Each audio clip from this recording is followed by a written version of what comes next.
Thank you very much, Mr. Parman, and good Sabbath to everybody. I have a couple of announcements. Let's see. Is this mic a little hot on the internet, or is it sound okay? It sounds warm or hot in the room, but it's okay. If you adjust anything, just adjust the main volume on the sound system. Yeah. Thank you. You're getting very good at that. Okay, so today's the first day of the Feast of Unleavened Bread, Tuesday.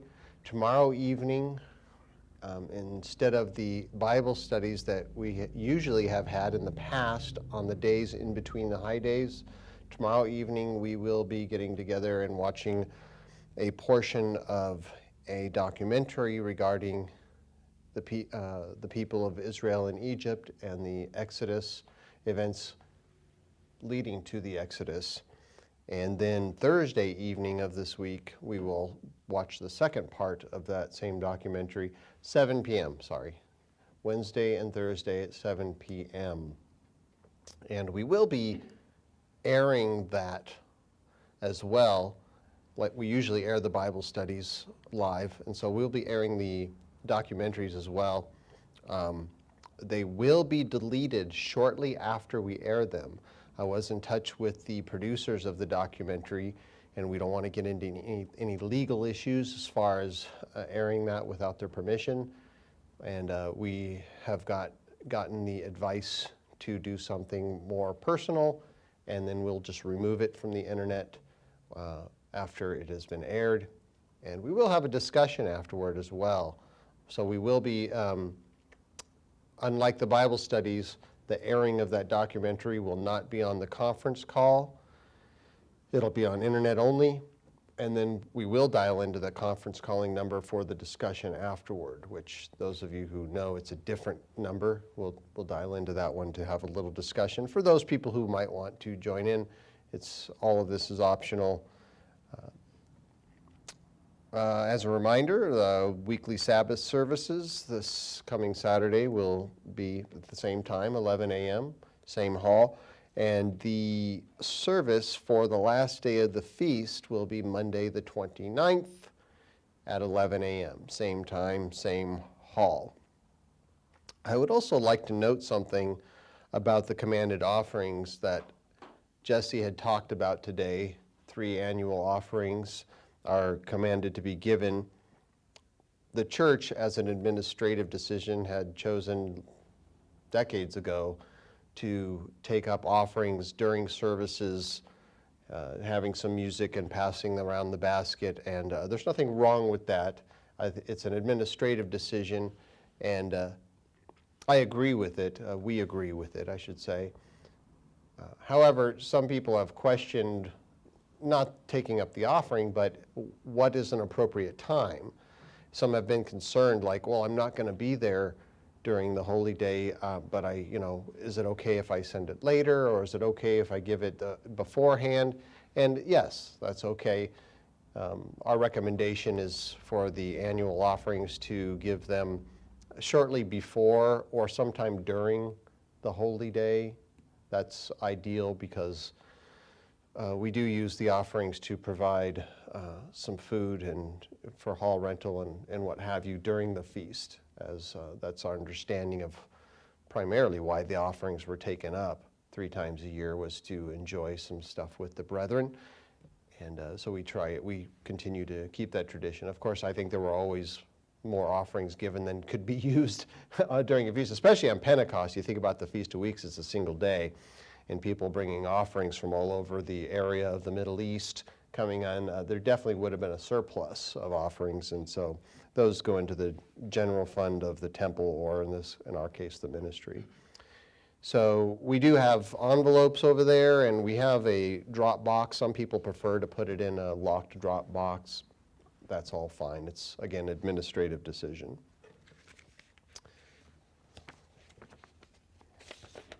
Okay. Let's go ahead and open to Exodus in chapter 12 to begin the message today.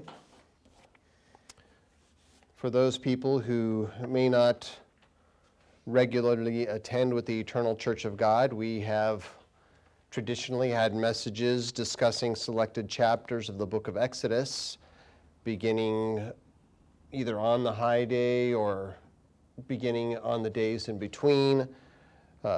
More like Bible study type of messages, and we've gone through these chapters, and we've been doing this for more than 20 years now. It has proven to be very helpful, very insightful as to the meaning of these days and all of those things that led up to the events before the Exodus, that led up to the Exodus, and understanding why certain things took place, understanding the representations of the plagues and the things that were done, and the way Pharaoh reacted to certain situations, the way the people of Israel reacted, the way Moses behaved. All of it has just been extremely insightful and helpful to continue to go through these in depth. And so we began with chapters 1 through 4 several Sabbaths ago. Then we went through chapters 5 through 8. And last Sabbath, we went through chapters 9 through 11. And today we're going to be reading, once again, selected verses. I'm not going to read every single verse and talk about every single aspect of each chapter, but we're going to be going through certain verses of chapters 12 through 13. And then we will conclude this series on the last day of the feast with chapters 14 through 15. And so in the previous message that was given just, this past Sabbath, God told Pharaoh through Aaron and Moses that all the firstborn, both of man and beast, in Egypt would die during what was going to be the final plague, and number 10, the 10th plague. And this was not a warning this time. As before, God would give a warning and say, let my people go, or this is going to happen. He didn't do it in every case, but the majority of the time he gave Pharaoh an opportunity to let Israel go, or he would send a plague. This final plague was stated to Pharaoh not as, let my people go, or all the firstborn are going to die, but just, it's going to happen. Here's what's going to happen. And after it occurs, he related that you're not just going to let Israel go, you're going to want to drive them out in haste. So when that information was presented to Pharaoh, it was the final conversation between Moses and Aaron and Pharaoh, the final time they would see him face to face anyway. And Moses would next receive instructions for keeping Passover.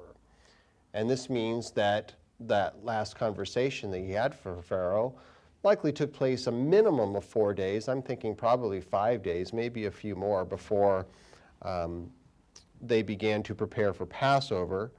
And the instructions that were given began with designating a calendar to know when the first month of the year would be, and therefore what day of the week that Passover and the Feast of Unleavened Bread would be celebrated, and from, of course, going forward, when all of the holy days would be celebrated. In verses 1 and 2 of chapter 12, the Eternal spoke to Moses and Aaron in the land of Egypt, saying, this month shall be your beginning of months. It shall be the first month of the year to you. And so the expression is used 3 times, month, months, and month. Now there are a number of people, and it's not a large number, but there are a number of people who reject the Hebrew calendar, and they infer that this verse indicates a configuration of the moon. And that way, if that were the case, people would have to visibly see a new moon and declare a holy day calendar begins, the new year begins. Now the word of debate in this scripture, it's verse 2, is translated as month. It's the Hebrew Kodesh, and it's translated as new moon 21 times in the scriptures, and month over 300 times in the scriptures. And so there are occasions when Kodesh refers to a new moon, because a new moon does begin a month. But dissenters claim that the translation of Kodesh in here should be new moon and not month. And our conclusion is that the scholars who worked on translating the Hebrew scriptures were in fact correct, that it is month, and this has been known by language experts for centuries. But it doesn't actually take a scholar to know this. We can know that month is the correct translation by comparing the use of Kodesh in the next chapter. And you only have to look over or flip a page over to chapter 13 and verse 4, where it says, remember this day in which you went out of Egypt, out of the house of bondage, for by strength and hand of the Eternal brought you out of this place. No leavened bread shall be eaten. I'm sorry, that was verse 3. But on verse 4 it says, on this day you are going out in the month of Abib. It actually names the month. Not the moon of Abib, but the month of Abib. So instructions, if you go back to Exodus 12, given to Moses for beginning the year here is further evidence that time has not been lost. The weekly Sabbath, the annual Sabbaths, those were established by God on the fourth day of creation, as shown in Genesis chapter 1 and verse 4. God said, let lights be in the heavens to divide the day from night, and it says that he gave them for signs and seasons, for days and years. And it talks about, it's referring to holy day observances. So God designated an astronomical calendar. He made that known to Israel, who was aware of a functioning and practical calendar that was in use during that time that had a month that was called Abib. Now, when God named the months, God did not give that name to the month. That's a name that they already knew. It was, in fact, it's a word that's of Canaanite origin. So God, when he names the months, he simply gives them a number. Number 1, number 2, number 3, in the 7th month, in the 9th month. Just like the days. He doesn't name the days of the week. He says 1st, 2nd, 3rd, 7th day of the week. So those who choose to interpret Abib, which is a Canaanite term that refers to green ears, that's what it means. It refers to ears of barley that would be greening in that area or the area of Palestine at the time.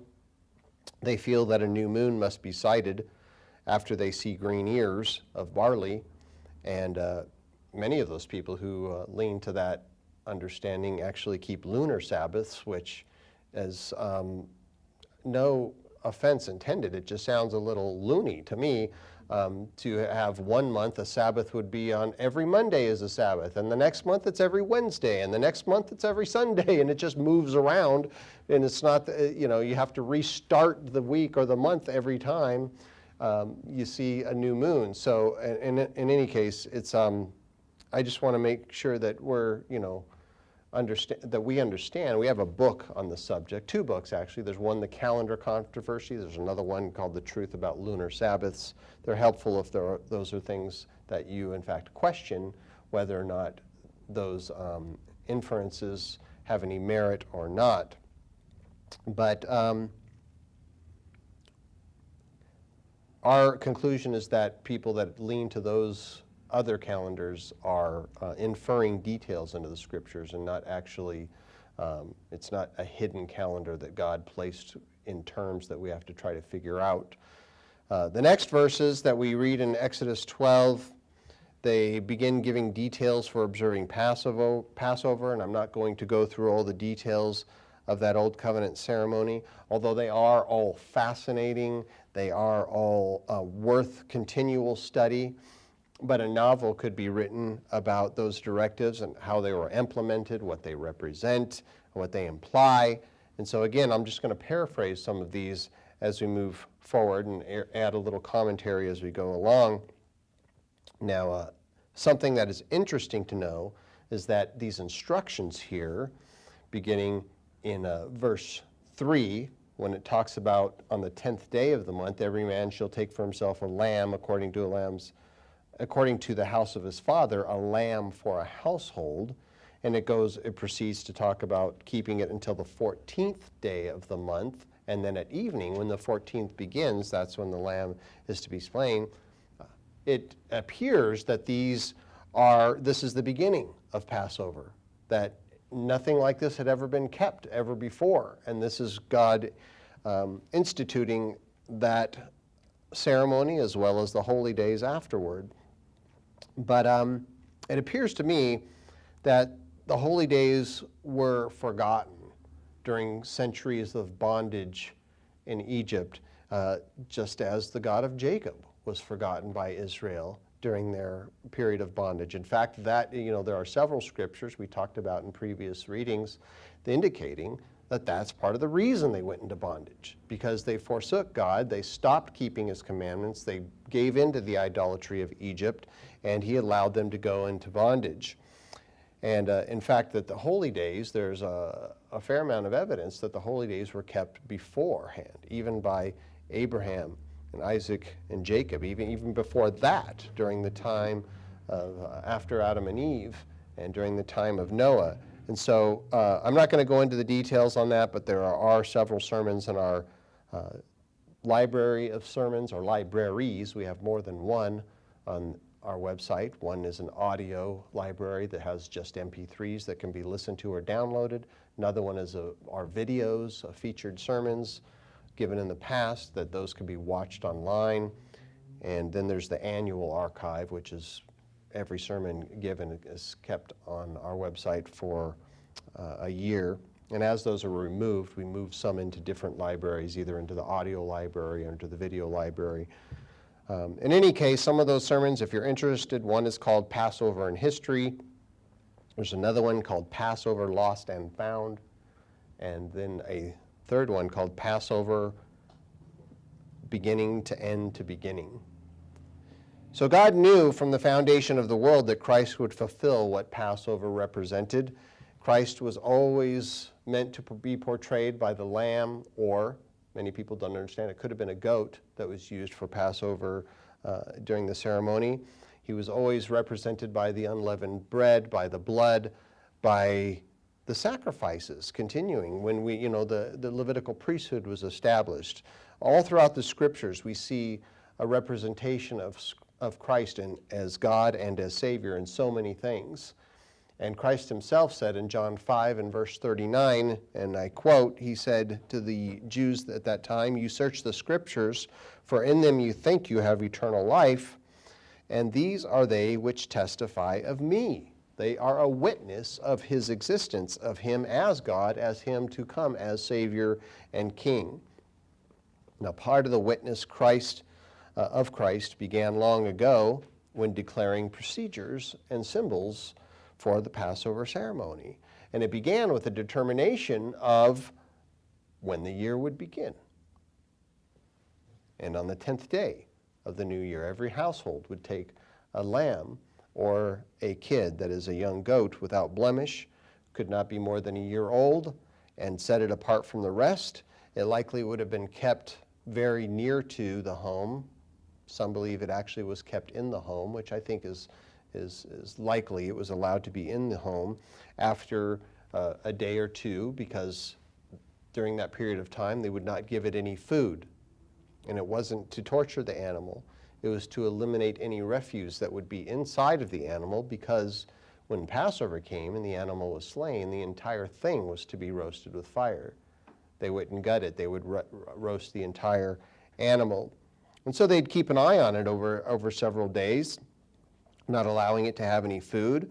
And then on the 14th, as dusk, came after the sun had set, when the 14th began, the animal was slaughtered. They took some of the blood from the animal, and they would paint it on the entryway, on the side posts, and also above the doorway. And the entire animal would be roasted by fire. And then it would be eaten by the family and perhaps some neighbors or friends that would join in the meal. And it would be consumed along with bitter herbs and unleavened bread. And then after anything, if anything was left of the animal after they had finished the meal, it was not to be kept. It was to be burned in the fire. And the ceremony is therefore filled with symbolism of Christ, of his ministry on the earth. John the Baptist called Christ the Lamb of God. Behold, as he came, the Lamb of God. The Apostle John wrote that Christ was the Lamb slain from the foundation of the world. And there are some interesting points about that ceremony, even beginning with the 10th day. The lamb or the goat was to be chosen from among many that people may have had, and it was to be without blemish. And of course, that represents the purity of Christ, the righteousness of Christ. There was a reflection in the days after choosing the animal also and setting it apart. And if you want to have in your side notes here, it's good to have in where it starts talking about the 10th day in verse 3, Matthew 21. Matthew recorded the account of Jesus riding into Jerusalem on the back of a donkey with crowds of people crying out, "Hosanna in the highest." And that expression means Most High Messiah. These people recognized him as the coming Messiah. And so Christ, after he came into Jerusalem, this would have been on the 10th day of the first month. He proceeded to the temple after that. He drove out people that were dishonestly buying or selling in the temple. And he returned to the city the next day, which would have been the 11th. And many other things happened on that day. He gave several parables and prophecies. Profound things were said on that day. And then in Matthew 26, the first few verses, it says that it came to pass when Jesus had finished all these sayings that he said to his disciples, "You know that after 2 days is the Passover, and the Son of Man will be delivered to be crucified." And so we see the time counting down here. When the day came, this is verse 17 of Matthew 26, the disciples came to Jesus, saying to him, "Where do you want us to prepare for you to eat the Passover?" And so that was leading up to what Christ would fulfill. The blood of the animal that was painted on the entryways by Israelites, not just before the Exodus, but for many centuries afterward. That represents the fact that you and I are protected or justified by the blood of Christ. And that's stated in Romans 5 and verse 9. Jesus made this comparison between the blood of the lamb and his blood when he took bread and gave it to the disciples, and he said, "Take, eat, this is my body." And in the same manner, he took the cup from supper, saying, "This is the cup of the new covenant in my blood." And that's 1 Corinthians 11 and verse 25. The kid or lamb was roasted in fire, portraying the severity of trials that Christ would face. And the whole animal was roasted, representing Christ's entire, total, complete commitment to that purpose, to fulfilling that purpose. It was a kid or lamb that was to be selected for the ceremony, just as Christ was killed as a young man. In verse 11 of Exodus 12, it says, "And thus you shall eat it," the Passover animal, "with a belt on your waist," the Passover meal as well, the bitter herbs and the unleavened bread. "You shall eat it with a belt on your waist, your sandals on your feet, and your staff in your hand. So you shall eat it in haste. It is the Eternal's Passover." So what this is representing is people were to be ready to go. Get all things ready to leave, because you're going to have this meal, and then the next morning you're going to head out. It's not time to pack up the next morning. Those people were to be ready to leave everything in Egypt behind, whether the reins of the taskmasters would no longer restrain them, and they were to have no internal desires to stay in that idolatrous culture. And so there is a representation for you and I, that we are to be like pilgrims in this world, taking the Passover and ready to move on, ready to move away from the ways of this world toward the righteousness of God, out of Egypt, if you will, figuratively speaking, and ultimately prepared, of course, to move from this life and then into another life, the next life. Those who did not have the blood of the Lamb making them, or I should say marking them, as God's people, that they would suffer the wrath of the 10th plague. whether it was a firstborn of people or firstborn of animals. And so will it be that those at the end of the age who do not repent and accept Christ as Lord and Savior, having his blood as a redeeming sacrifice, they will need to experience the plagues that are going to be poured out, blown, a number of plagues, more than 14. We have the trumpet and bowl plagues, but it starts back with the seals, which we believe is the beginning of great tribulation. They will need to experience that. And there's similarities in those plagues. We went through some of that these past weeks, showing some of the similarities between the plagues of Egypt as well as the plagues that are going to come at the end of the age. And also we see that just because we might be considered, or we might consider ourselves a part of the Church of God, doesn't mean that we are automatically going to be protected. That there is a level of faithfulness that you and I need to have in order to be protected, and that was shown by Christ in the prophecy given to the seventh era. Revelation 3 talks about that there are going to be a number of people, Church of God people. They're considered Church of God, his people, but Church of Laodicea, and they are going to need to experience the plagues because they have not been entirely faithful. In verses 14 through 17, speaking of Passover, it says, "This day shall be to you a memorial, and you shall keep it as a feast," moving into the Feast of Unleavened Bread. Often these days are called the Feast of Passover in the Scripture as well, because they rub right up against one another. "You shall keep it as a feast to the eternal throughout your generations. You shall keep it a feast by an everlasting ordinance. 7 days you shall eat unleavened bread. On the first day you shall remove leaven from your houses. For whoever eats leavened bread from the first day until the seventh day, that person shall be cut off from Israel. On the first day there shall be a holy convocation, and on the seventh day there shall be a holy convocation for you." And this is the first. "No manner of work shall be done on them, but that which everyone must eat, that only may be prepared by you." And so here is God's inclusion to where it is a celebratory time. They were not celebrating, they were on the road, but I think they were very jubilant, they were excited, they were not only leaving a house of bondage, if you will, a nation of bondage, but they had the hope of going into a land where they would start everything fresh and new, a new nation, one people under God. And so I'm sure they were very excited about it, but they didn't feast perhaps in the same way you and I do when we mark these days. In verse 17, "So you shall observe the Feast of Unleavened Bread, for on this same day I have brought your armies out of the land of Egypt, and therefore you shall observe this day throughout your generations as an everlasting ordinance." For those people that think that the holy days have been done away, everlasting. You can't get much plainer than that.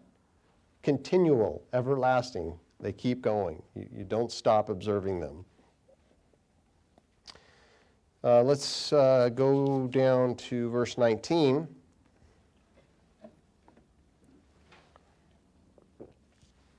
"For 7 days no leaven shall be found in your houses, since whoever eats what is leavened, that same person shall be cut off from the congregation of Israel, whether he is a stranger or a native of the land.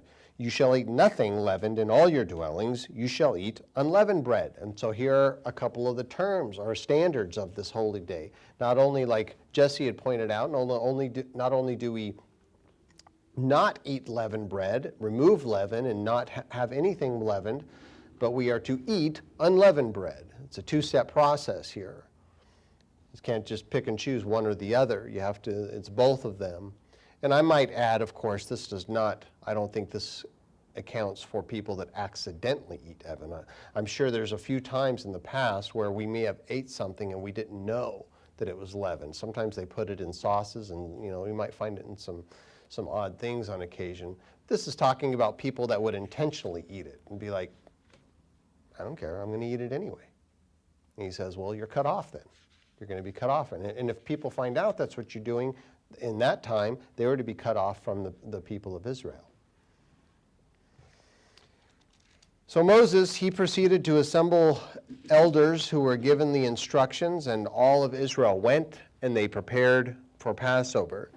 And that means that the last conversation that Moses had with Pharaoh must have been before the 10th of Abib. Another point of interest is a few verses later, in verse 23, is there's this angel that was sent to kill the firstborn, some refer to as the death angel. He's called in verse 23 the destroyer, for the Lord will pass through to strike the Egyptians, and when he sees the blood on the lintel on the two doorposts, the Eternal will pass over the door and not allow the destroyer to come into your houses to strike you. That's frightening. Very scary stuff here. It's likely that the angel referred to as the destroyer and perhaps other angels used for the plagues of Egypt were in fact demonic. Could have been Satan, could have been some demons. Psalm, a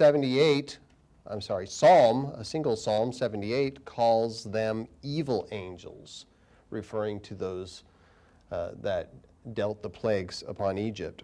And it said that God would not allow the destroyer to come into a house that had the blood of the Passover on the doorway. Well, it's kind of interesting, and it might just be a matter of semantics. This is just an opinion, some speculation here, but it seems as though that God set boundaries for what this angel was allowed to do. Angels, think about it. Angels are much smarter than we are. It's said that God created us a little lower than the angels. I think they're brighter than any human being, so it's not like an angel couldn't tell the difference between the heathen and the Egyptians and the people of Israel.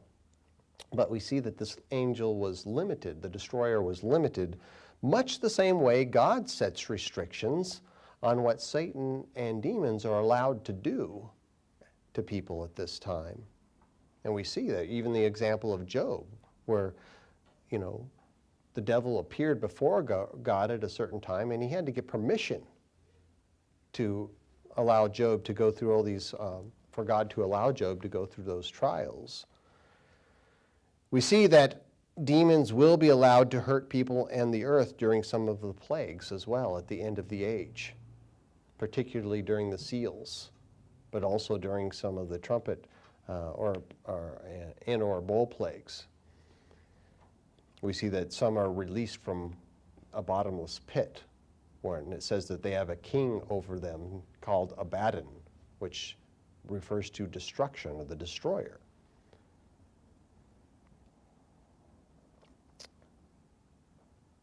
Israel was told to not come out of their houses until morning, and you can find that in verse 22. It's right above the one we had just read. That's the last sentence here. None of you shall go out of the door of his house until morning. This term morning here, as a reminder, we've mentioned this in the past, but I think it's a good thing to consider. The term morning is boker, and it's an expression that is defined as the break of day. It's talking about the time when the sun begins to rise over the horizon. Unlike some have thought or some have asserted in the past, Israel did not leave in the midst of the night a few minutes or a few hours after the 10th plague had passed. Think about it. If you were in the position of any of those people and the plague had passed, even if it was just even if it was a few hours later and still dark out, would you go outside? I don't think I would go outside knowing what happened. It's likely they even heard some of the cries and the screams that was happening around Goshen, because Goshen was protected, but only the homes that had the blood on the doorways. There were other people that lived in Goshen besides Israel. They had taskmasters. Those people would have had homes and then a primary area where many of them lived and worked. And so I don't think any of us would go outside the door, especially when God says don't go outside the door until the break of day. God set a mark of departure, and that is when they started coming outside of their homes. In verse 29 of this chapter, it came to pass at midnight that the Eternal struck all the firstborn in the land of Egypt, from the firstborn of Pharaoh who sat on his throne to the firstborn of the captive who was in the dungeon, and all the firstborn of the livestock. So Pharaoh rose in the night, he and all his servants and all the Egyptians, and there was a great cry in Egypt, for there was not a house where there was not one dead, not a single house where somebody had perished, whether an animal or a person. And he called for Moses and Aaron by night and said, "Rise, go out from among my people, both you and the children of Israel, and go serve the Eternal, as you have said. And also take your flocks and your herds, as you have said, and be gone, and bless me." Moses and Aaron were called by night, as it says, to receive this urgent request to leave the land of Egypt. And I had gone through this previously, that's why we talked about the term boker, is Moses and Aaron did not go. They may have been called, but they were just given a message. They would not have left their homes. They would obey God, and they would not obey Pharaoh instead. And think about this. We read this in previously in the sermon that was given on Sabbath. After Pharaoh had threatened to kill Moses if he ever saw his face again, he was so angry at the situation, he threatened to kill him, and Moses told Pharaoh, and this would have been several days prior, that would be the last time he saw his face. And also God said, don't go out until the morning. So Moses and Aaron, they would have stayed. They would have received this message from Pharaoh telling them to leave, take everything you said, just get out, take what you want and leave. And they went out after the sun had risen. Now when they did leave, Israel likely continued in their plundering of the Egyptians. I believe they were taking items before the 10th plague began. We see that we read last time how they had gained respect among the Egyptians. Moses was very well respected, even among the Egyptians, and many of those Egyptians went with them, part of the mixed multitude that went out with Israel. But they would have continued, I think, gathering some items as they left, and as they made their way from Goshen to Ramesses. And if you have a map there, you can take a look at it. You could pull it up on the internet if you want as well, just for a moment, and then we'll pop back over to the video stream. But you can see on that map that they would have went out from Goshen to Ramesses. And this is approximately 20 to 30 miles. There's a legend on that map. This is a map that I had assembled several years ago and made some updates to as a little more information has been discovered. But this would have taken about 12 hours. When we read scriptures talking about the timing of their arrival to Ramesses, which we talked about last night, remember? At the night of remembrance of them leaving, that it would have been, the sun would have been setting as they gathered to Ramesses, 20 to 30 miles away. And if you think about that, you could say, well, that's a long ways. I remember hiking one time. It took us, I don't know, maybe half a day, I guess, with backpacks on, out of the mountains, fairly heavy backpacks because we left early. It was kind of not so much of an enjoyable trip. We really wanted to get out of there. We hiked about 17 miles in one day, and we were exhausted. But we were carrying a lot of weight on our backs, and we also were moving hastily. We wanted to get out of the mountains in a decent time and start heading back, driving back to home. But the mileage between Goshen and Ramesses, approximately 20 to 30 miles, entirely doable if the people walked just anywhere from 2 to 3 miles an hour. And if any of us go on walks occasionally or strolls, we can see that's entirely doable. The average person walks about 3 to 4 miles per hour casually. This is just casually walking.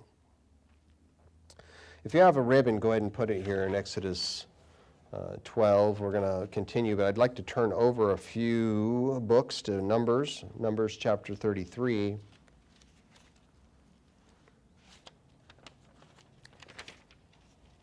We read last night, or I read to whoever attended that dinner.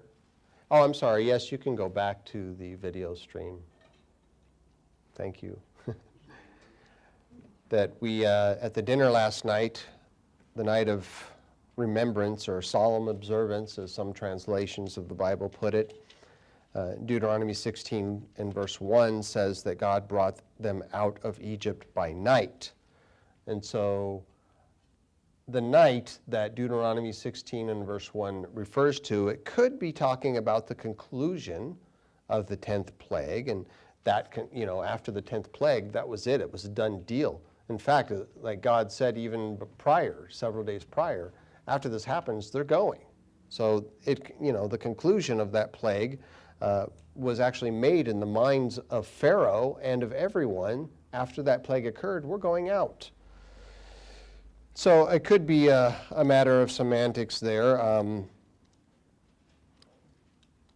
They received word, as we see, of Pharaoh's submission by night. But it may be that Deuteronomy 16 and verse 1 refers to the fact that they traveled from Goshen to Ramses and arrived in Ramses that night.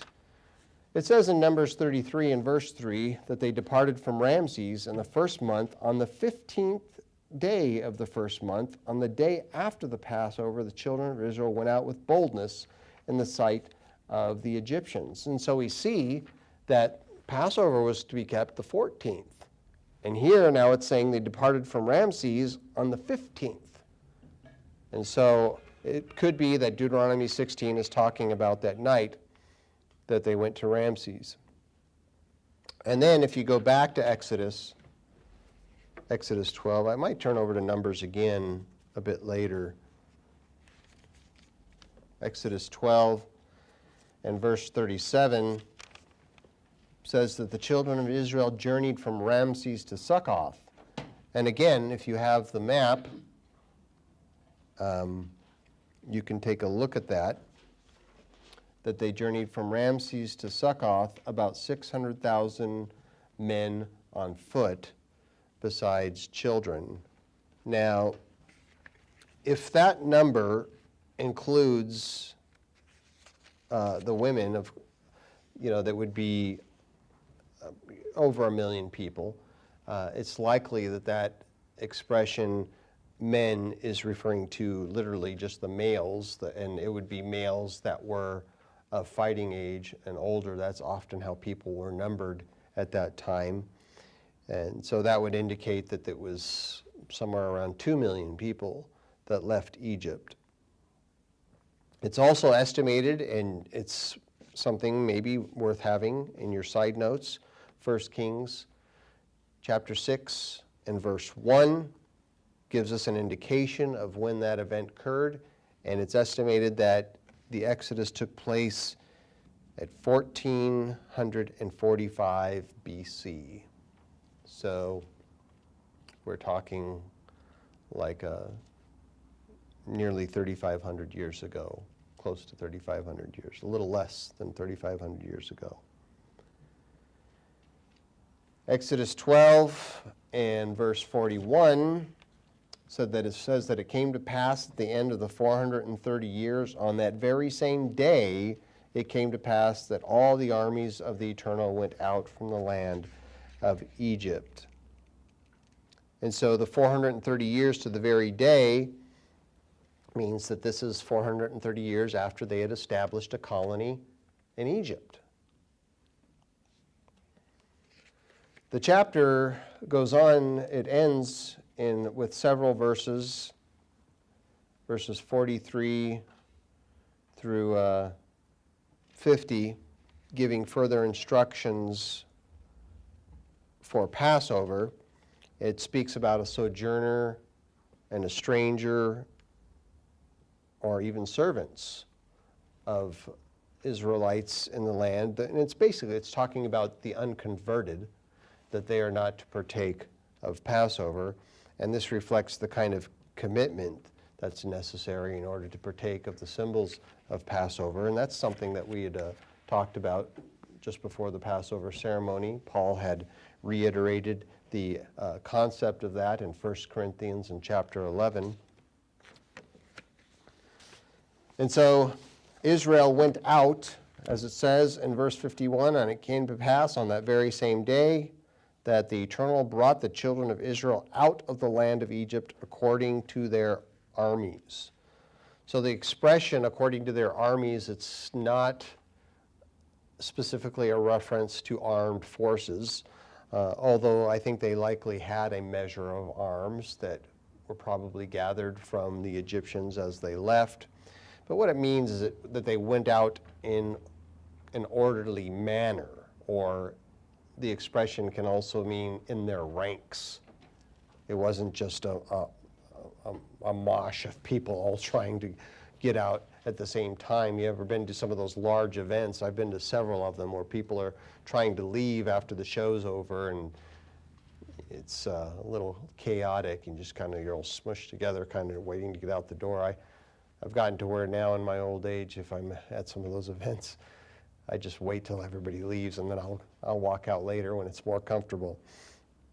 In any case, that's what it's referring to, in an orderly manner. I mean, Moses was educated. We talked about that in the past. He was educated about many things from his youth. He was brought up in the household of Pharaoh, and so he would have had access to the best education of the time, the best schools, the most accurate documents of history, and his education would prove to be of great value to the Exodus, and also, of course, during the years of wandering in the wilderness.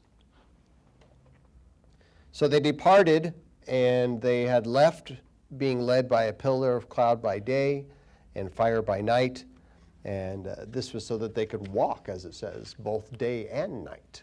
Travel day and night. And so though they did stop at times, they primarily for the next 7 days just kept going. And it means that they left Ramses by night. They would have still been in the sight of the Egyptians, and even though it was dark. And you say, well, how so? How could they walk out in the sight of the Egyptians if it were night?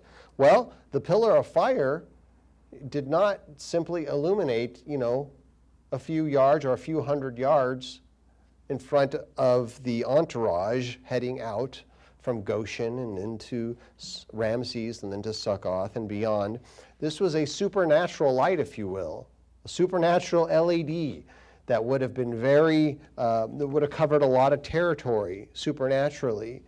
And so this would have made it possible for a long line, if you think about it, more than 1 million people, minimum more than 1 million, close to 2 million people traveling.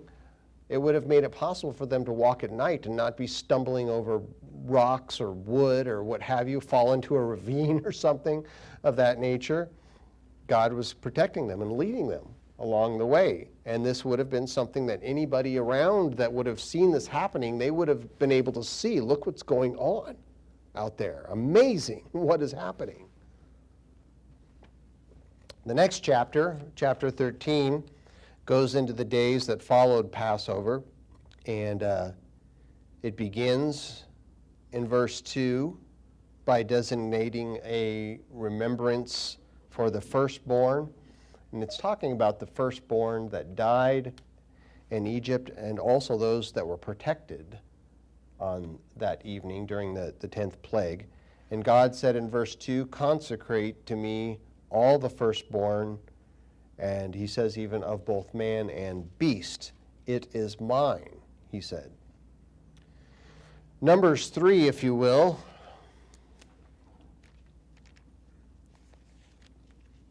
Numbers 3.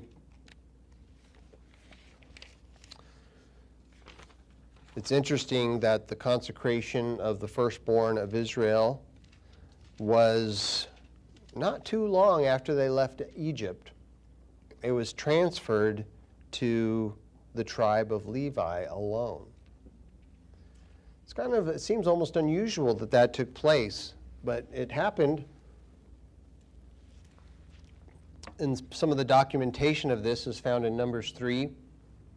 Numbers 3, verses 41 through 45.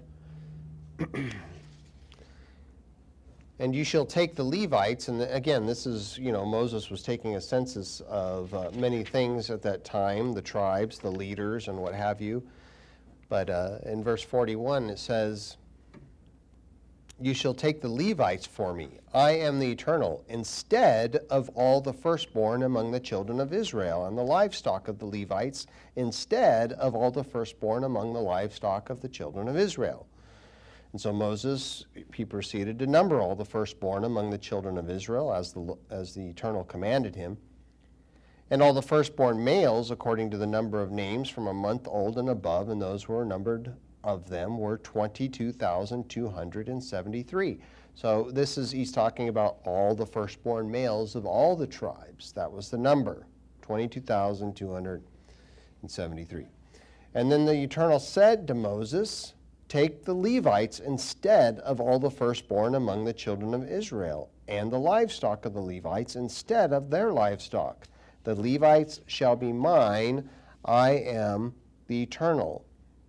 And he goes on to say, even for the redemption of the 273 of the firstborn of the children of Israel, who are more than the number of the Levites. So in other words, there was a larger number of firstborn among all Israel than there were of the Levites alone.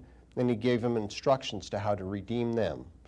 5 shekels for each one. Individually you shall take them in the currency of a shekel, the sanctuary, the shekel of 20 gerahs, and give the money with which the excess number of them is redeemed to Aaron and his sons.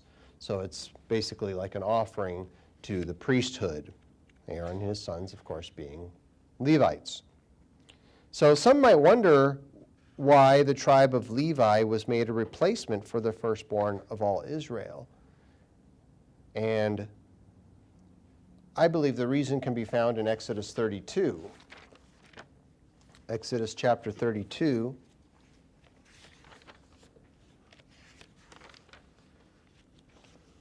My conclusion for this transfer of ownership, if you will, is due to the incident of the golden calf. And so we understand while Moses was up on the mountain talking to God, receiving the commandments, receiving instructions for Israel, the people wanted another God or something to represent God that they could party before and enjoy themselves. And we know what happened during that incident. God was extremely upset, and Moses was extremely upset when he came down and saw it. And God gave some instructions on what to do after that incident. And it says in Exodus 32 and verse 26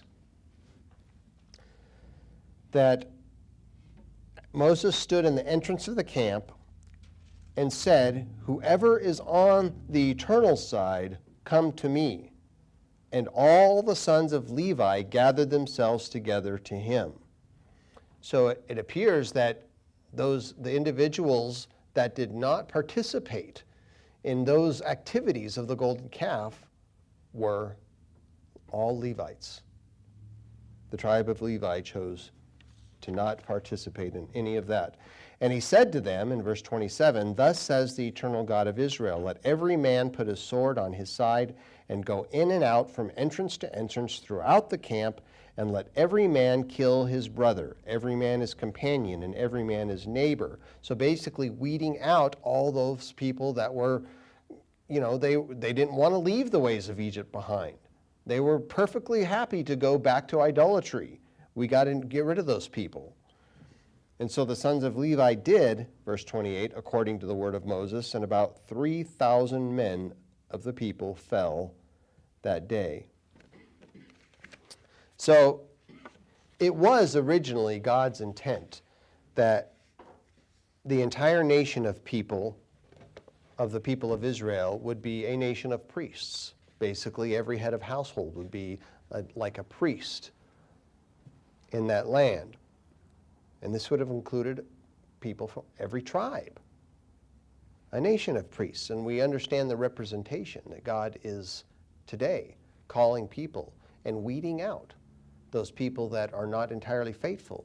But those who are faithful are going to become his nation of priests that will reign with Christ for 1,000 years when he comes to establish the kingdom. And so there's the example there, but for the people of Israel, they had a choice. You see, God wanted them to do it this way, but most of them chose, no, we're going to do it this way. God said, okay, well, my plan is still going to go forward, but it's not going to include everyone anymore. He chose the tribe of Levi. Some people that went out of Egypt, perhaps the ways of Egypt were too far ingrained in them.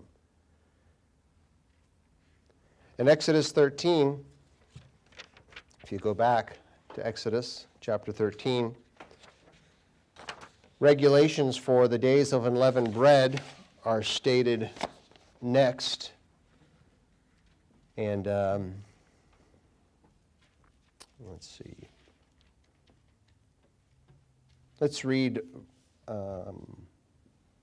verse 3. Moses said to the people, remember this day in which you went out of Egypt, out of the house of bondage, for by strength of hand the Eternal brought you out of this place. No leavened bread shall be eaten. On this day you are going out in the month of Abib. We already talked about that. And it shall be when the Eternal brings you into the land of Canaan, the Canaanites, the Hittites, the Amorites, the Hivites, the Jebusites, which he swore to your fathers to give you, a land flowing with milk and honey, in other words, fat things, wonderful things, that you shall keep this service in this month. 7 days you shall eat unleavened bread, and on the 7th day there shall be a feast to the Eternal. Unleavened bread shall be eaten 7 days, and no leavened bread shall be seen among you, nor shall leaven be seen among you in all your quarters. In other words, clean it out. You can't stash it away. You can't say, hey, neighbor, hang on to this for me, and I'll come get it when the 7 days are over. Just get rid of it. Let's go down to verse 9. This shall be a sign to you on your hand and as a memorial between your eyes, that the Eternal's law may be in your mouth. For with a strong hand the Eternal has brought you out of Egypt. You shall therefore keep this ordinance in its season from year to year. Again, that everlasting expression. So these days continue to be a sign to us. They are a memorial between the eyes, meaning something that we think about, we ponder, and we work things through and see how we are to apply this and what it represents to us, not just physically, but spiritually. And it's a mark in our hand, meaning what we apply our strength to do. We make an effort to make this happen. And these are regulations that you and I are not allowed to alter. We can't change them and decide for ourselves how we would like to apply them. And I had mentioned this. There's the example of Pharaoh. He was told over and over again, here is God's demands. Here is what you need to do. And then it was up to him whether or not he was going to comply, submit, or not. But it wasn't up to Pharaoh. We saw a few times he tried to make adjustments. Okay, just you and not the women and children. That's not going to work. Another plague. Okay, you can go, no livestock. You got to leave all the livestock here. Nope, that's not going to work. Another plague. And so until he finally got it, okay, God set the terms. This is how it's going to happen. This is how God wants to happen. If you want to, be right with God, you got to do it this way. And there's the example for us that, we can't adjust what God requires to fit our lifestyles. His terms, or for any law or statute, cannot, be adjusted into our own narrative. We adjust our lives to fit what he says. That's what he says to do, not the other way around. So when we do this, it not only lets God know who we are, being his people, but they show us who God is. It's actually a way for us to recognize to him, to literally show him, look, God, we know who you are and we respect you. He is the God of the Exodus. He is the God from Abraham to Jacob. And it shows them that, hey, we want to be a part of that. We want to be counted among your people. And that's part of the reason for the plagues of Egypt. It says that God, one of the reasons that God caused this to happen was so that Israel would know who he is and what he expects. But it also says it was done so that the Egyptians would know who he is, and that Pharaoh would know who he is. And there's even one scripture, I think, I recall reading that, referring to so that the world would know who he is.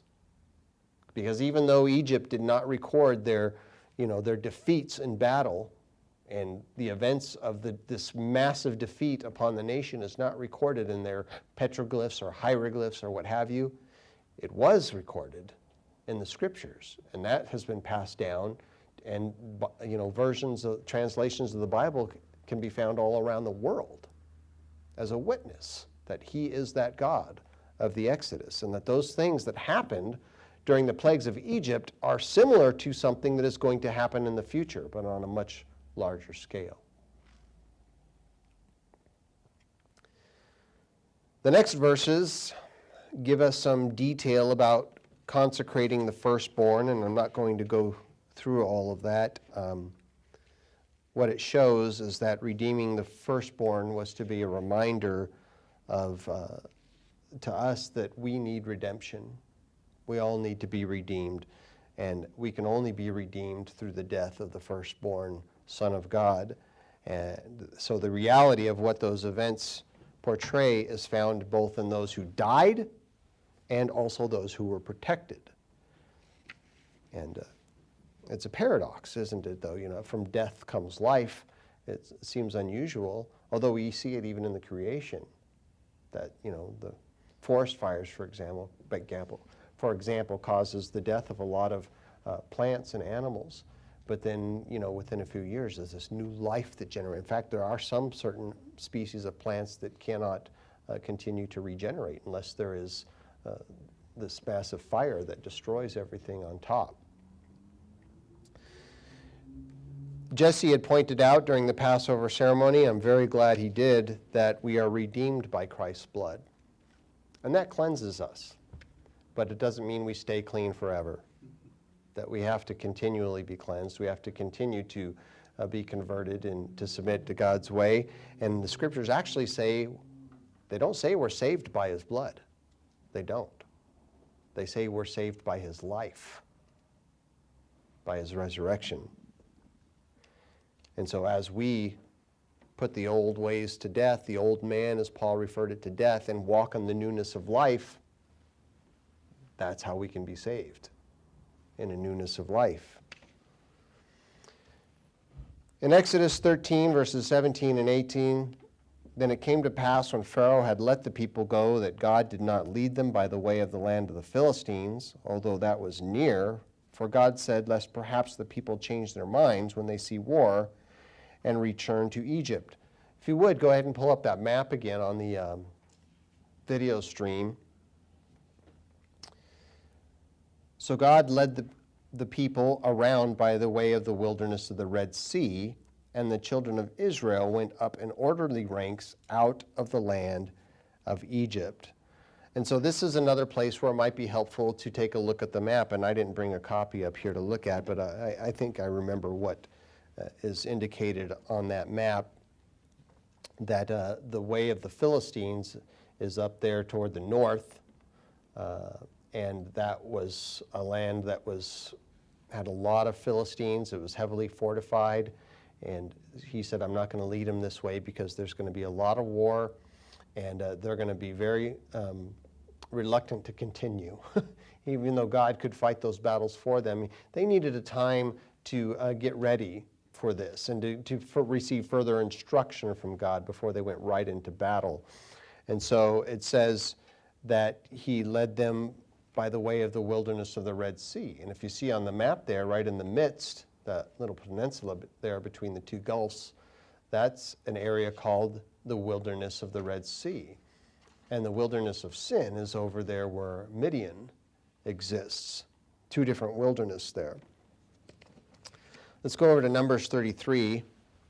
You can go ahead and leave the map up on the live stream for a bit.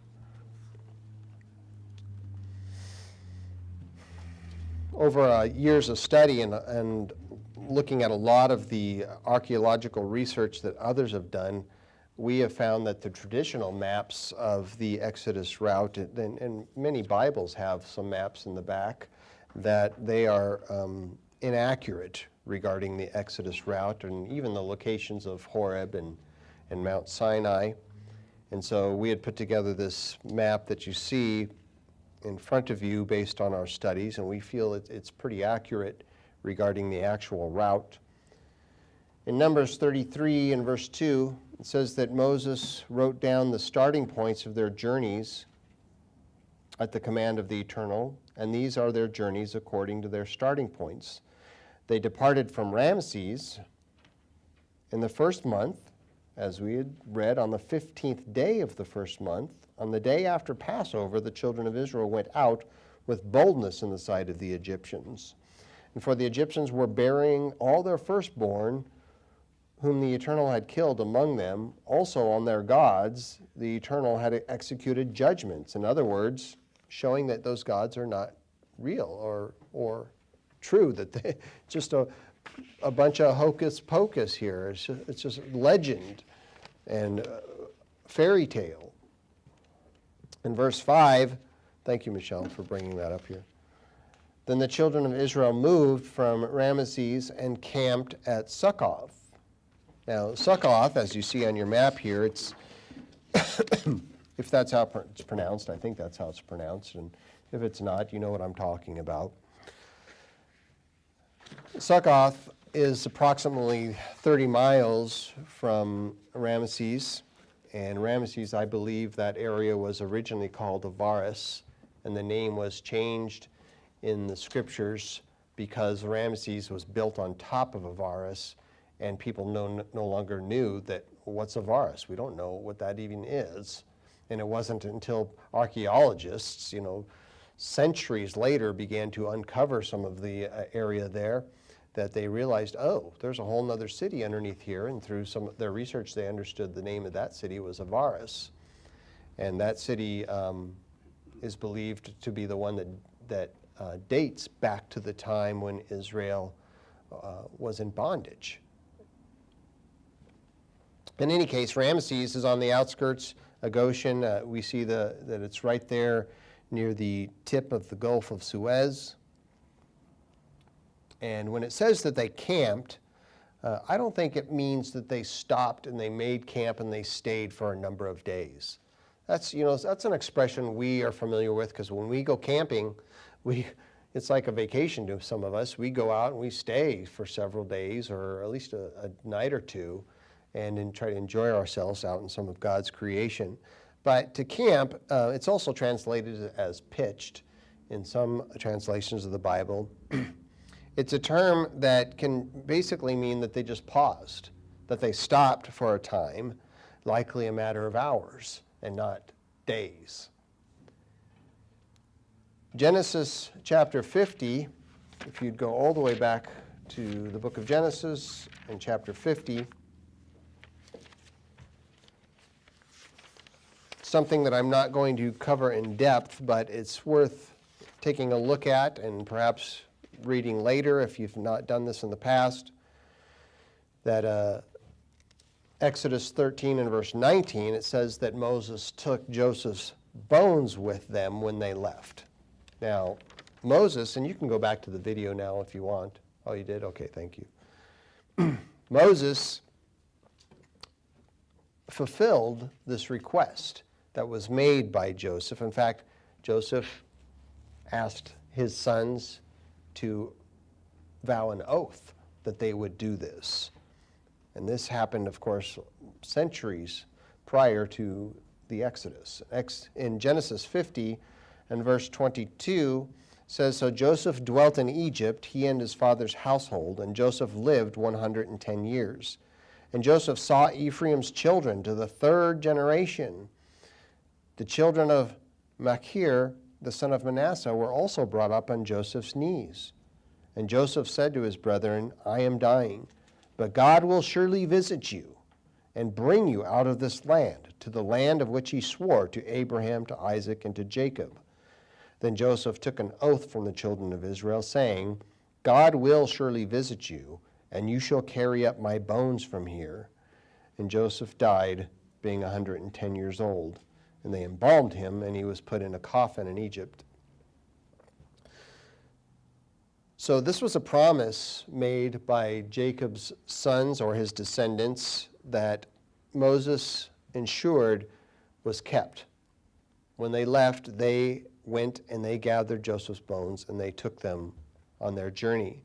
And there are profound implications, actually, for this request by Joseph, and also its fulfillment. And I'm not going to go into it today.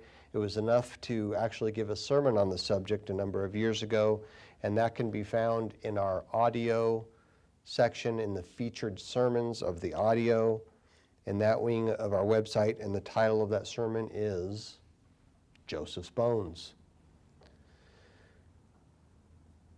Back to Exodus 13. There is also, I might add, because it talks about Joseph dying and him being embalmed and his body being placed in a coffin, which could be just be referring to a tomb or something like that in Egypt. Now remember, Goshen was a part of Egypt. And there's a fascinating section of a documentary, and I believe it's the one we are going to be watching this week, that shows evidence of an archaeological site that was uncovered in Goshen that is likely the compound where Joseph resided, at least for a time. It could have been, one of his residences, seeing that he was a very prominent figure in the Egyptian government, but he would have wanted to be among his people. But they uncovered a site that it appears was a place that where Joseph had lived. And there's several pieces, not just one or two, but several pieces of archaeological evidence indicating that this was a place where Joseph had lived.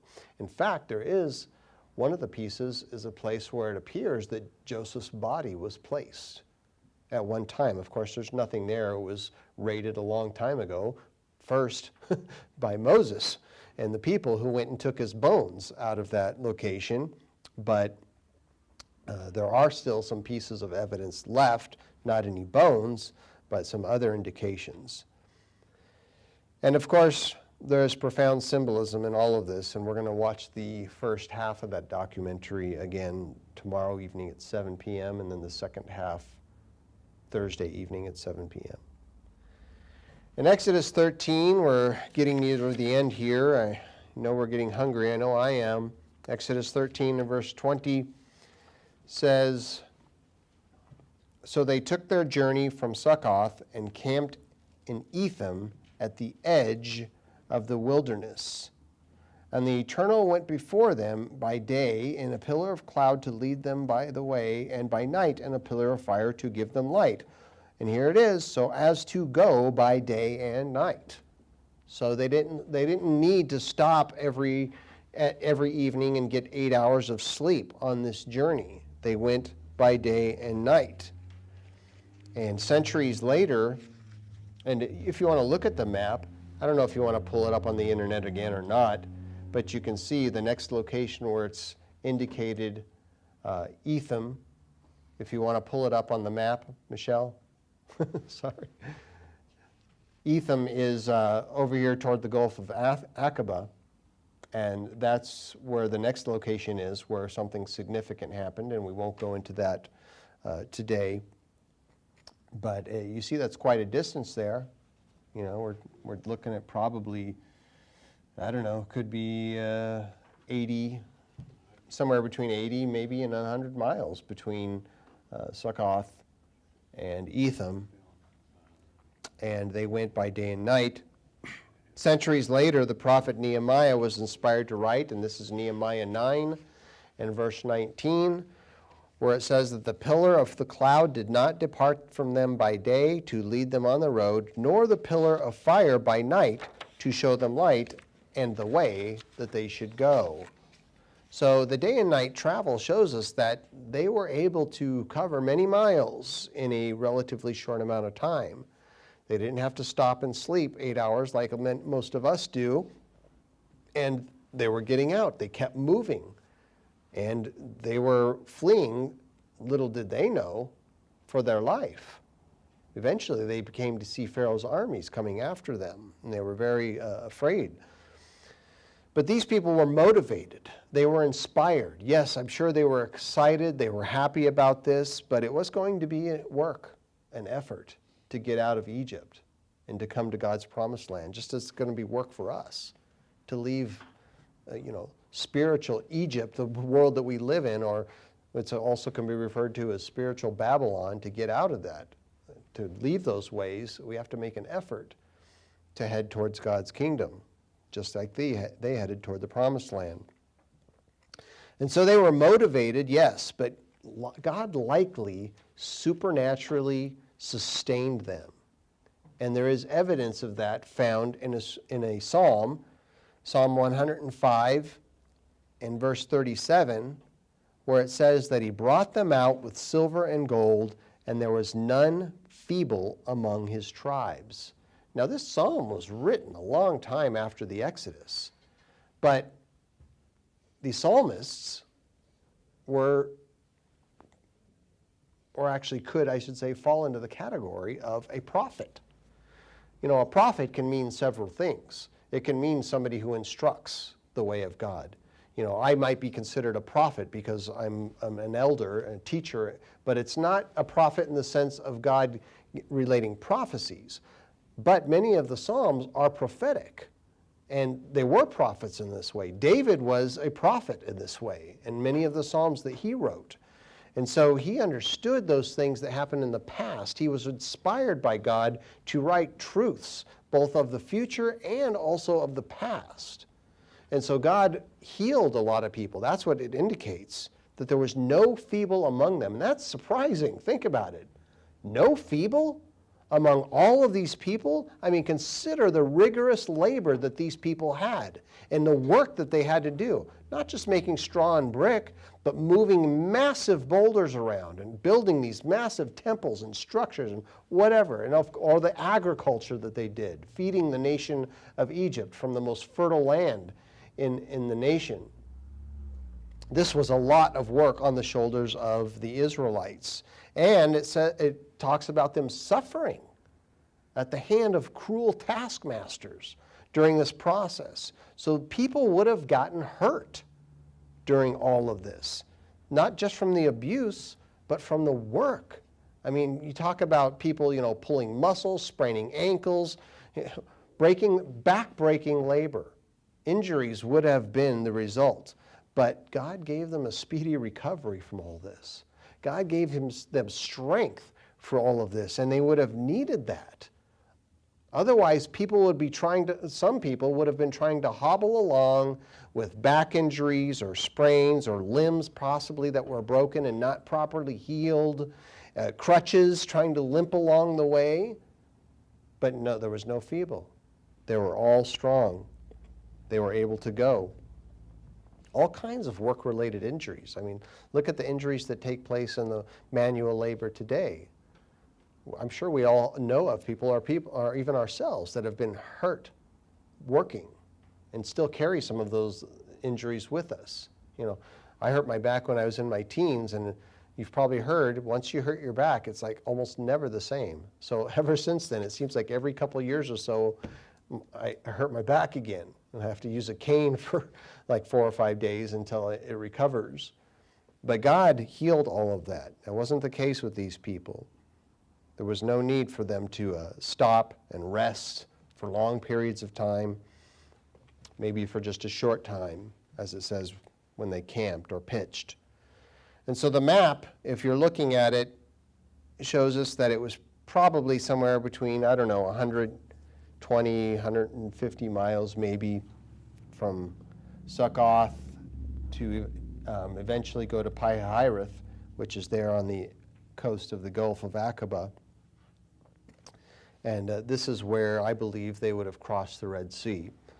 And the 7 days of unleavened bread that we observe, this indicates that they had crossed, I think, it's been the tradition, not just of us, but of the Jewish people for a long time, that they had likely crossed the Red Sea on the 7th day of unleavened bread.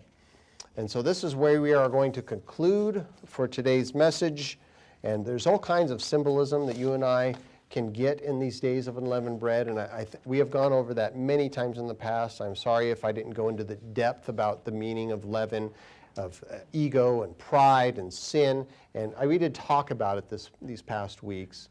And the eating of unleavened bread, picturing the putting Christ inside of us, his humility and submitting to God, and removing sin, but not just removing it, but replacing it with righteousness, that which is holy, that which is pure, as the Lamb of God, and what that bread represents.